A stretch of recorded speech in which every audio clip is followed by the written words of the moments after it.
Hello everyone, আসসালামু আলাইকুম। কেমন আছেন আপনারা? ইফাত কিচেনে আপনাদের সবাইকে স্বাগতম। চলে এলাম নতুন একটা রেসিপি নিয়ে।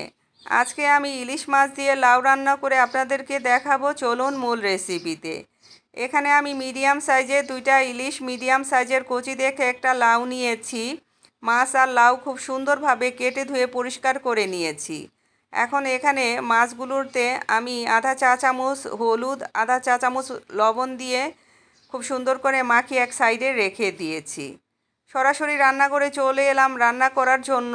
চুলায় একটা প্যান বসিয়ে নিয়েছি। রান্নার রেগুলার তেল দিয়েছি পরিমাণ মতো।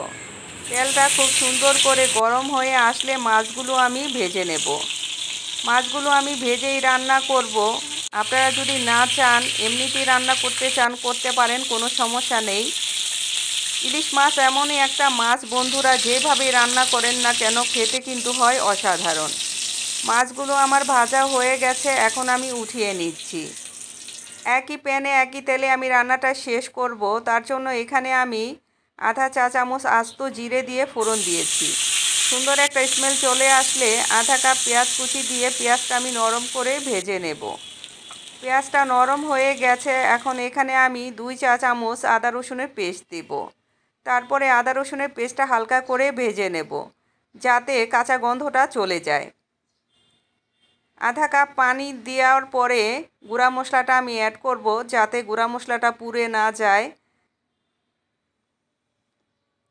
আধা চা চামচ করে হলুদের গুঁড়া, মরিচের গুঁড়া, ধনিয়ার গুঁড়া দিয়েছি। উঁচু করে 1 চা চামচ লবণ। জিরার গুঁড়া এখানে আমি দেব না, যেহেতু আমি আগে আস্ত জিরে দিয়ে ফোড়ন দিয়েছি। ঢাকনা দিয়ে ঢেকে মিডিয়াম লো হিটে মশলাটা আমি কষিয়ে নিয়েছি। এখন ঢাকনাটা আমি তুলে নিয়ে একটু নেড়ে চেড়ে নিচ্ছি। দেখেন মশলাটা কত সুন্দরভাবে কষানো হয়েছে। কেটে রাখা লাউটা এখন এখানে দিয়ে দেব। লাউটা আমি কিভাবে কেটে নিয়েছি বন্ধুরা দেখে আশা করি বুঝে নিয়েছেন। এখন উল্টে পাল্টে নেড়ে চেড়ে মশলাটা লাউয়ের মধ্যে খুব সুন্দরভাবে মিশিয়ে নেব। তারপরে ঢাকনা দিয়ে ঢেকে মিডিয়াম হিটে 10 মিনিট রান্না করে নেব। 10 মিনিট হয়ে গেছে, ঢাকনা তুলে নিয়েছি। লাউ কিন্তু সাধারণত বেশি জাল করতে হয় না। বেশি যদি জাল করে রান্না করেন তাহলে লাউয়ের তরকারি কিন্তু টক হয়ে যায়।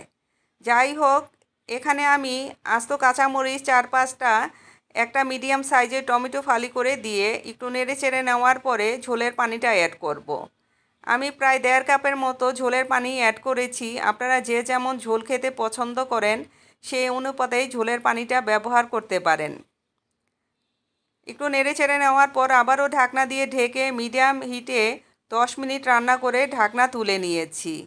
দেখেন লাউটা কিন্তু খুব সুন্দরভাবে সিদ্ধ হয়ে গেছে।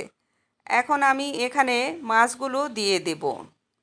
আমার রেসিপিটা যদি আপনাদের ভালো লাগে প্লিজ আমার চ্যানেলটাকে সাবস্ক্রাইব করবেন, লাইক কমেন্ট শেয়ার করে আমার পাশে থাকবেন।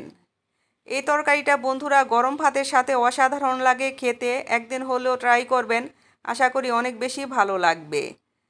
ফ্রেশ দেখে 1/4 কাপ ধনিয়া পাতা উপর থেকে ছড়িয়ে দিয়েছি। এই ধনিয়া পাতাটা এই লাউয়ের তরকারিতে অবশ্যই দেওয়ার চেষ্টা করবেন। এই ধনিয়া পাতাটা দিলে লাউয়ের তরকারির টেস্ট বহুগুণ বেড়ে যায়। ঢাকনা দিয়ে ঢেকে 5 মিনিট মিডিয়াম লো হিটে রান্না করে গ্যাসের চুলাটা আমি অফ করে দিয়েছি। ফাইনাল লুকটা দেখাচ্ছি, দেখেন মাশাআল্লাহ। যাই হোক, ভালো থাকবেন, সুস্থ থাকবেন, আমার জন্য দোয়া করবেন। দেখা হবে নতুন কোনো রেসিপিতে। আল্লাহ হাফেজ।